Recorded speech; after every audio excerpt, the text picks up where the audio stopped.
I'm Mike Meiring. Welcome to Heartbeat. Hope you enjoy.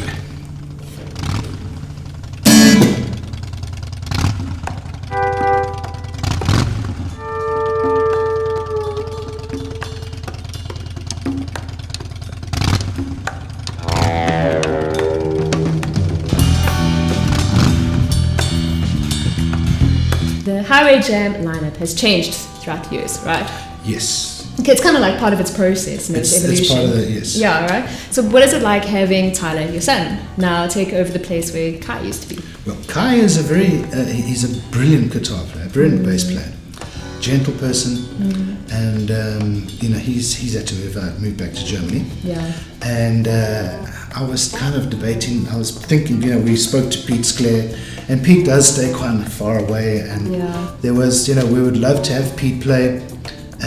And things were, Tyler knew all the songs. He's grown up with every single song, and he knows them. He knows how to play them. I thought, well, that would make so much sense. And then he comes along, and he doesn't just slide in there. He jumps in there,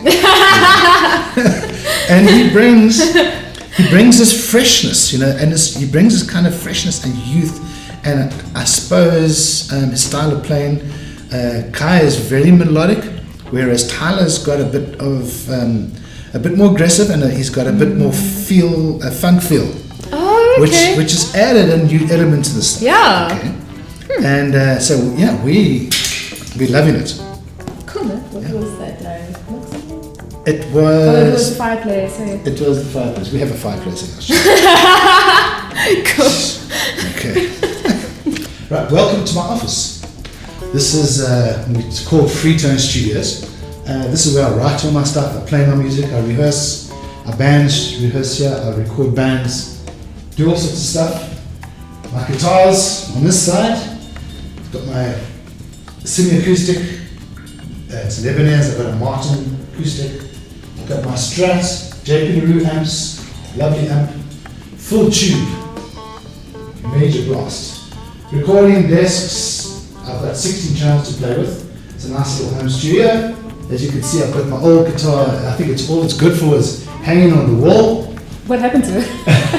It's ancient. It's been dropped a few times. I'm not even sure what make it is, but I purchased that. An old friend of mine, Steve De Kock, he had his PA stolen, and people were giving and making all sorts of things to sell, which I bought. I bought that to go towards Steve's rig, his new PK rig. And I think some guy even paid 2,000 rand if he could watch Steve and I play together. So that's what we did. We got all 2 acoustic guitars we played, and it was like, did a couple of songs, paid 2 grand for Steve. Yeah, that's awesome, man. That's a drum kit. Do you play drums? No, I'm definitely not a drummer. I know how to kick it. Okay. All that sort of stuff, That's it. But other than that, leave it to them. I can't even click in time. Are you serious? I'm kidding. Don't you? Yeah, you kind of need that. Yeah. When we're recording in winter time, we put some nice coals in there. The whole studio heats up. And it's quite a cozy little spot, and we can sit here and have acoustic sessions, and we record them, acoustic guitars with obviously a nice bottle of red wine, and it's nice and cozy in here. Keeps it mellow, the creative juice is flowing. Yeah, you've got to have some fun. There's some of the awards that the Highway Jam has won for the Old Mutual Jazz Encounters. We were awarded that as the best jazz band in South Africa, actually. We won it locally here in Johannesburg. We did the finals and we won it nationally. So it was like a total blast. We never thought we'd pull that one off, but hey, you've got to try these things out every now and again. Awesome, man. And of course our beautiful lights. Oh yeah, you got to see these. Yeah, that is like whole bunch of balls and just hanging from the roof. It's definitely a guy's place. They're definitely not small, yeah. There are various originators of music styles in the world, okay? So like one, for example, Charlie Patton, who's recorded as the first Delta blues man, who was the first guy to go with all that emotion, intense guitar playing. Then Django Reinhardt, okay, who created like a new style of jazz playing because he had 2 fingers burnt and he had to find a new way of playing guitar. So, which pioneers have inspired you? Okay, well, of course, the Henriks, Jimi Hendrix. Yeah. I went through that whole 60s stuff and I embraced it. Arms out. It was a wonderful, wonderful period in our lives. The Woodstocks and all that. But I think as far as innovation is concerned, I think it would have to be Jeff Beck that has inspired me. Yeah. Okay, cool, man. Right, so yeah, you know why. Now, you have a Fender tattoo on your arm, right? I do? Why not a Gibson one? That's a loaded question. So why are you Gibsons are great. Gibsons are completely great, okay?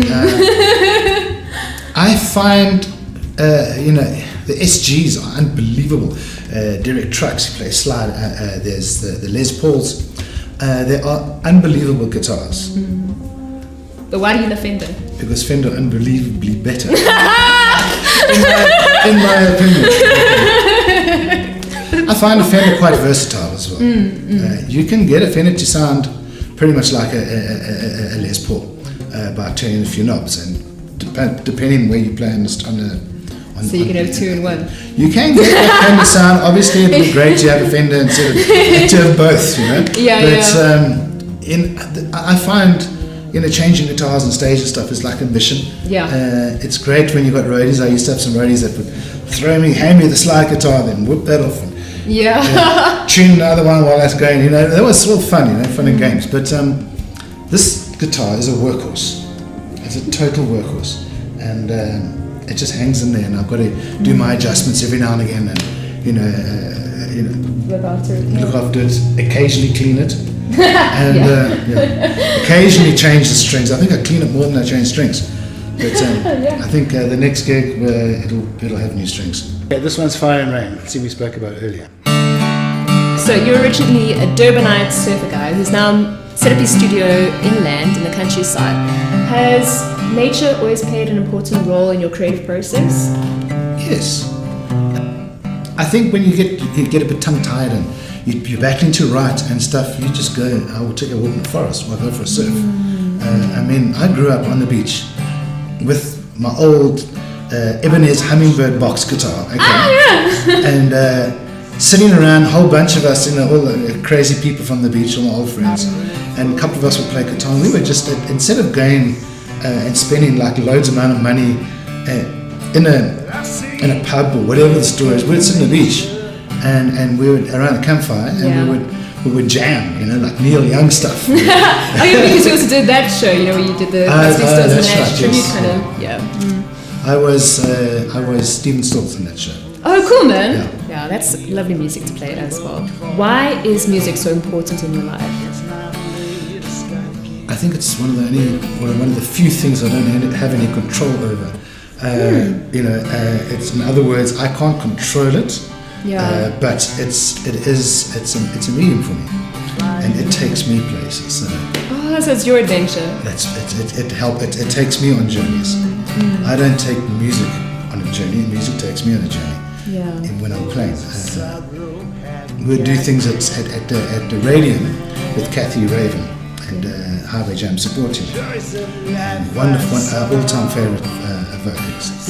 And we'd have this song pretty well structured. And maybe someone would do something, and everyone would turn their ears towards whatever that person did.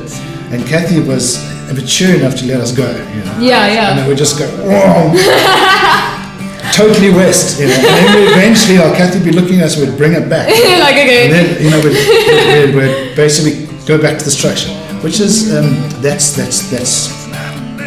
creative bliss, man. That's it. What advice would you give to fellow musical adventurers out there? Try closing your eyes when you play. I've actually done that. No, seriously. It's a good exercise. That is good advice. For people starting out, just really work hard. It's not something that you can just Very few people can do that. Yeah. And I think the best advice I could give is to emulate other people's styles. Have your mentors or your people that you follow or you admire. But I think you should, once you've got all that and you're helping getting your own technique right, really work on your own style. And it's so difficult because I think everything has been done. Yeah. Your soul is in there somewhere. Find it. Find it. Experiment, you know? Find it. Yeah. Because that's what the people that you're emulating have done. They found their groove. You can use those people to get yourself up to speed. Yeah. But you should then spend a lot of time. Most of your time should be finding your niche and finding your true tone, your sound. I mean, Jimi Hendrix was inspired by Bob Dylan. Well, there you go. So seriously. You know?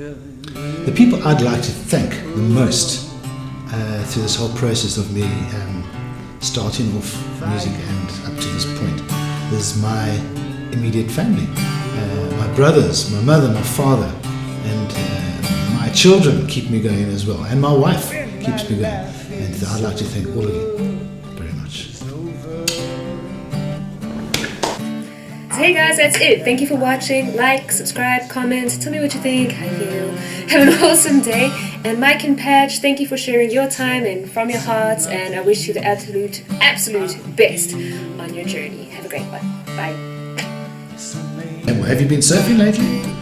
I tried it once. If I lived by the coast, I would surf for sure. Definitely. It's the most amazing. I love it. I think I've got surfing DVDs and everything. I was in my pool surfing.